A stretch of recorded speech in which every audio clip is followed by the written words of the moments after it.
This is my 1949 Studebaker 2R5 half-ton pickup that my sister and I are in the process of restoring.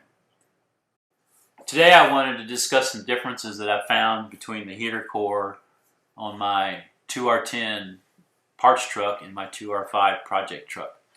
The heater core sitting on the engine block here came out of my 2R10, and this is actually one of the heater cores that were put in the early 1949 models, with the water outlets coming out to the side and then pointing forward, as you see here. And then the cover actually sits up over those two water outlets. This is the heater core found on my 2R5 project truck, and this is actually the heater core system for later serial number 1949 model trucks and up that they used in the systems. The difference being, you got the outlet coming out to the left on the bottom there, but the top outlet can just come straight out. And the significance being, you can't interchange the covers, and you do need to match the heater core cover with the heater core itself. So hopefully this will help somebody else out there. Thank you very much, and bye.